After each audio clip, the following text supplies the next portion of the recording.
Mesdames et messieurs, bonjour et bienvenue à cette nouvelle édition de Midi au Caire.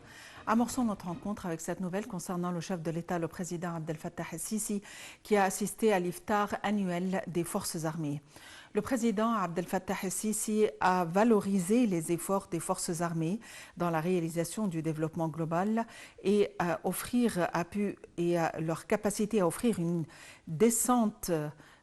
vie décente aux citoyens de par la République. Le chef de l'État a pris part hier à l'iftar organisé par les forces armées à l'occasion des célébrations de la victoire du 10 Ramadan et leur a présenté ses vœux en cette occasion qui marque une des plus importantes épopées d'héroïsme, de sacrifice et de développement. Monsieur Assisi a apprécié les efforts des forces armées et leurs sacrifices afin de préserver la sécurité et l'intégrité territoriale du pays.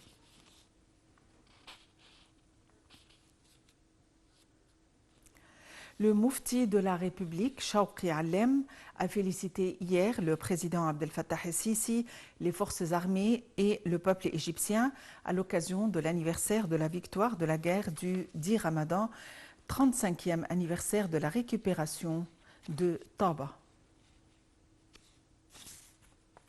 Il a prié Dieu pour accorder à notre chère patrie et à son peuple la sécurité, la paix, la stabilité et la prospérité. Il faut dire que le 19 mars 1989, le drapeau égyptien fut hissé à Taba comme signe de son retour à la souveraineté égyptienne. La récupération de Taba a mis un point final à l'occupation israélienne de la péninsule du Sinaï. Le point.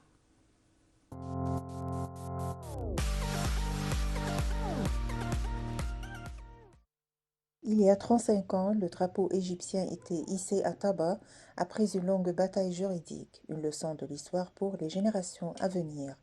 La récupération de Taba, obtenue le 19 mars 1989, est l'une des plus longues batailles juridiques égyptiennes avec Israël qui a duré 8 ans. Géographiquement, Taba est la plus petite destination ayant été récupérée au Sinaï à l'issue de la guerre d'octobre 1973. Elle a une valeur nationale qu'elle représente dans le contexte de la souveraineté égyptienne. Selon les calculs des militaires égyptiens, l'emplacement de Taba crée un point d'équilibre stratégique à partir d'une perspective militaire face au port israélien de Eilat. À leurs yeux, Taba est un point axial dans les équilibres géostratégiques, quelle que soit sa superficie limitée. Même si Israël avait essayé de changer les points frontaliers afin de s'emparer de la ville de Taba, ce fut la victoire le 29 septembre 1988. Le tribunal tenu à Genève a prononcé à l'unanimité son verdict historique au profit de l'égyptianité de Taba. Le traité exécutif de Rome du 29 novembre 1988 a ratifié le verdict par la suite en présence des États-Unis. Ces derniers ont tranché les points suspendus et le 19 mars 1989, le drapeau de l'Égypte a été levé sur le sol de Taba.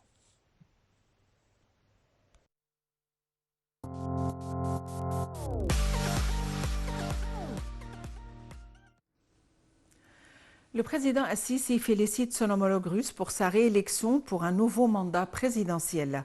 Le président Abdel Fattah el-Sisi a félicité son homologue russe Vladimir Poutine pour sa réélection pour un nouveau mandat présidentiel, reflétant la confiance du peuple russe.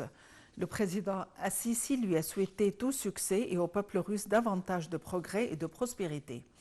À cet égard, le chef de l'État a fait l'éloge des relations historiques entre l'Égypte et la Russie et la volonté constante des deux pays de les renforcer afin de réaliser les intérêts des deux peuples amis en matière de développement et de prospérité, ainsi que de poursuivre la coordination et la consultation sur divers sujets et questions d'intérêt commun.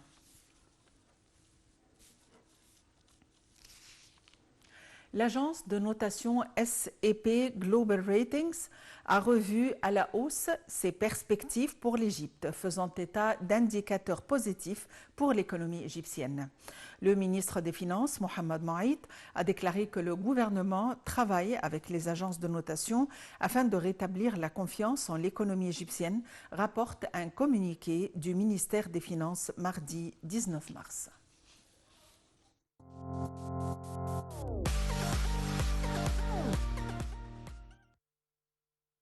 Le ministre des Finances, Mohamed Maït, a déclaré que le gouvernement travaille avec les agences de notation afin de rétablir la confiance en l'économie égyptienne, rapporte un communiqué du ministère des Finances mardi.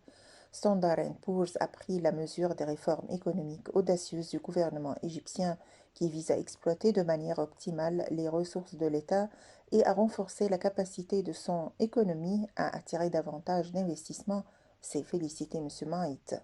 Ces changements dans la vision de l'Agence internationale sur l'économie égyptienne interviennent après l'obtention par le Caire d'un investissement de 35 milliards de dollars fourni par les Émirats arabes unis, dont 24 milliards de dollars pour développer la région de Ras al-Hikma sur la côte nord.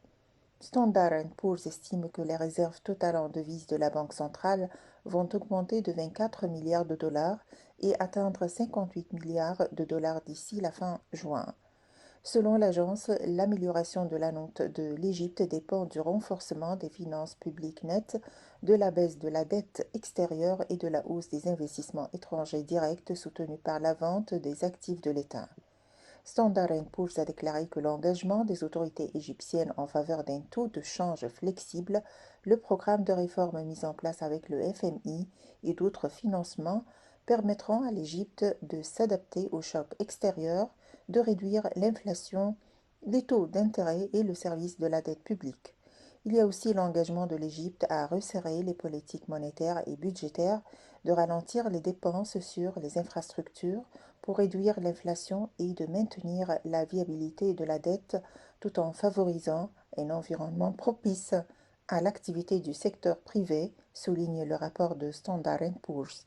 Le document affirme que le dernier ajustement des taux de change a incité le FMI à débloquer quelques 690 millions de dollars de la première et deuxième révision du programme de l'année dernière, avant de porter le financement fourni à l'Égypte à environ 8 milliards de dollars.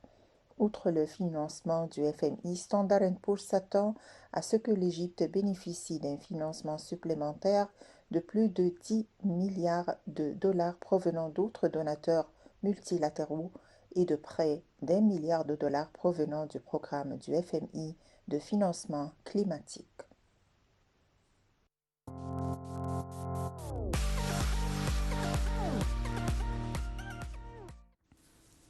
Le chef de la société Misr Exchange Company, affiliée à la Banque Misr, Aed El Fawzi, a révélé que les recettes des ventes de devises étrangères et arabes en faveur de la livre égyptienne avaient dépassé 927 millions de livres égyptiennes depuis la décision de la Banque centrale d'Égypte de libéraliser le taux de change le 6 mars jusqu'à la fin des travaux samedi.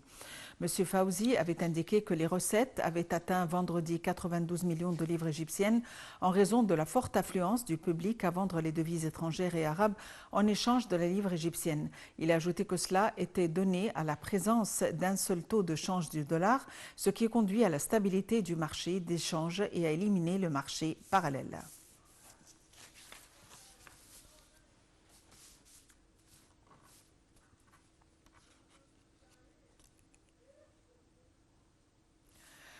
L'autorité égyptienne du tourisme a récemment lancé une campagne de 5 semaines intitulée Ramadan fi Misr Ghir, où le Ramadan en Égypte diffère dans plusieurs pays du monde arabe, dont l'Arabie saoudite, les Émirats arabes unis, le Koweït et la Jordanie. Cette initiative stratégique vise à promouvoir l'Égypte en tant que destination touristique pendant le mois saint du Ramadan et à l'approche de Eid al-Fitr, dans le but d'attirer davantage de touristes arabes envers ce pays merveilleux. Et pour nous donner plus d'éclaircissements, nous avons le plaisir d'avoir en ligne M. Simon Sayer, guide touristique. M. Simon Sayer, bonjour et bienvenue avec nous. Bonjour. Monsieur Simon Sayer, quelle est l'histoire de cette initiative? Alors, l'Égypte, à l'heure actuelle, elle est à la recherche de plus de touristes, vu qu'il y a de très grands projets pour augmenter le nombre de chambres d'hôtels. Et d'un autre côté, il y a quelques événements autour de nous qui ont fait une baisse de tourisme, comme la guerre Ukraine-Russie, aussi bien les problèmes qui se trouvent à côté de nous, juste à la frontière, Gaza. Et de là qu'il est très important de trouver des solutions à augmenter une deuxième fois le pourcentage d'occupation de chambres hôtelières. Le mois de Ramadan est un mois très très spécial en Égypte, vu que nous on le célèbre à plusieurs endroits d'une façon qui est très attirante pour les pays du Golfe. Par exemple, quand on vient chez nous en Égypte, le quartier d'El Azhar, il est très animé à partir du coucher du soleil jusqu'au lever du soleil. Et ça, c'est un événement que nous, on ne retrouve pas dans le Golfe et dans les pays qui nous entourent, qui attirent des touristes, comme par exemple le Liban. Cette vie de nuit nocturne le soir, en Égypte, elle est unique. Les lumières et les cafés et les festivités qui se trouvent dans ces endroits ne sont pas à répéter. Et de là que le fait de venir dans le quartier d'El Azhar, un quartier très saint, qui est très très riche dans ses monuments islamiques historiques, aussi bien dans sa vie religieuse et ses prières, et n'oublions jamais que l'Égypte a été toujours pionnière pour la récitation des versets coraniques d'une façon chantée, et ça se célèbre durant ce temps-là. Aussi bien quand on visite la zone de Wekalat El Ghouri, à l'intérieur de la Wekala, on a les derviches tourneurs, on a les danses avec ses habits pleins de couleurs, aussi bien le tambour et le naïf égyptien. Quand on se déplace un tout petit peu vers le quartier de Khan el-Khalili, avec ses célèbres marchands, ses célèbres bijouteries, son célèbre El Hussein, tout cela les attire, vu que cet endroit est entouré par les mosquées les plus célèbres du monde arabe. Si on descend 2 kilomètres un peu plus bas, vous pourriez en faire des très belles promenades avec la Felouk, avec le coucher du soleil, les promenades sur le Nil, et on est très très riche par les bateaux de croisière et les restaurants qui donnent sur le Nil pour les fêtes de l'Iftar. Aussi bien, on peut se diriger vers les pyramides, bien sûr, surtout qu'aujourd'hui, on a plus qu'un café qui se trouve là-bas, sur lequel vous pourrez faire votre repas avec une vue panoramique sur les pyramides les plus célèbres du monde. Et de là que venir en Égypte, soit pour passer 24 heures ou bien passer une semaine, vous seriez toujours vraiment impressionné par le voyage. Ça restera toujours dans la mémoire en tant qu'un voyage unique et un ramadan très unique que vous avez traversé. Alors, à l'intérieur de cette campagne, vous retrouvez bien sûr beaucoup de blogueurs égyptiens et beaucoup de personnes qui sont en train de promouvoir les événements les plus spécifiques à notre pays et qui sont exceptionnels, vu qu'aujourd'hui on retrouve de plus en plus les habitants du Golfe qui cherchent à travers l'Internet leur destination de voyage et les informations. Et c'est de là que l'Égypte a utilisé ce social media pour atteindre la catégorie de gens qui veulent voyager. Et on est en train de leur parler beaucoup de nos coutumes, de nos traditions durant ce mois, pour les jours et les nuits. On présente aussi bien le côté culturel de l'Égypte, le côté, on peut dire aussi bien de la civilisation et le côté local, ça veut dire tout ce que les habitants eux-mêmes, vous savez, dans ces zones, vous retrouvez ce qu'on appelle street food, tous les plats qui sont exposés dans les rues et qui sont typiques à l'Égypte et d'un goût savoureux et exceptionnel. L'Égypte est une ville de lumière qui a plein de couleurs pour l'art, pour l'animation, pour la culture, et on présente un tourisme exceptionnel et on place la joie dans le cœur de chacun qui vient nous voir. Effectivement. Et est-ce qu'il y a eu un fruit à ces efforts, c'est-à-dire quels étaient les résultats concrétisés? Alors aujourd'hui, on a plus de gens qui ont réservé pour venir, vu que les 10 premiers jours du mois de Ramadan, les gens n'aiment pas voyager. Ils aiment bien les passer avec leur famille, comme Noël pour les chrétiens. C'est une fête familiale. Alors, pendant les 2 ou 3 semaines qui vont venir, on a un peu plus de réservations. Et pour la fête de Ramadan, là, ça va être un boom. Aujourd'hui, déjà, les prix d'hôtel ont doublé, vu la grande demande qui se trouve. Alors oui, la campagne elle a donné un usufruit concernant le temps des fêtes et aussi bien la semaine qui précède, vu que les gens commencent à se déplacer pour venir, pour y être 1 ou 2 jours avant la fête et de la passer chez nous dans ce merveilleux pays. On est très chanceux vraiment qu'on ait toujours le fief dans toute la zone et le centre d'attraction. D'habitude, il y avait des traditions concernant le mois de Ramadan, même durant les années précédentes et même avant cette campagne. Les gens, justement, aimaient passer les soirées dans Khan el-Khalili et assister au spectacle d'El Rouri, Tannoura. Il y avait des poèmes soufis. Est-ce que ce genre d'activité existe toujours? Oui, vous avez complètement raison. Il continue toujours et même ça se développe de plus en plus car la demande est excellente, aussi bien que le ministère de la Culture, il a ouvert plusieurs endroits pour le sujet, comme par exemple Betoz, comme Kalt el-Ghouri, comme Bet el-Sahimi. Aussi bien, on a la zone qui se trouve juste derrière la mosquée Al-Azhar, où il y a 3 maisons qui sont ouvertes pour l'entraînement du violon, et entre lesquelles il y a une grande place où les poètes viennent pour présenter leurs poèmes avec la oud, l'instrument de musique avec lequel on se caractérise. L'Égypte aujourd'hui, elle a placé un grand effort à l'Opéra du Caire. Alors, la musique arabe, elle est bien présentée à l'Opéra du Caire pour presque tous les nuits. On a des soirées à l'intérieur. Aussi bien, le centre de musique arabe, il est ouvert avec plein de soirées de la musique arabe, avec les anciens chants, avec les instruments orientaux.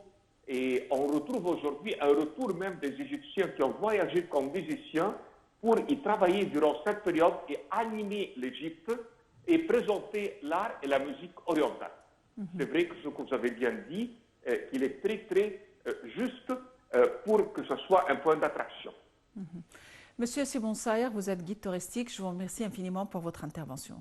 Et c'est ainsi que prend fin notre édition quotidienne de Midi au Caire. Merci de l'avoir suivi. Très bonne journée à tous et à la prochaine.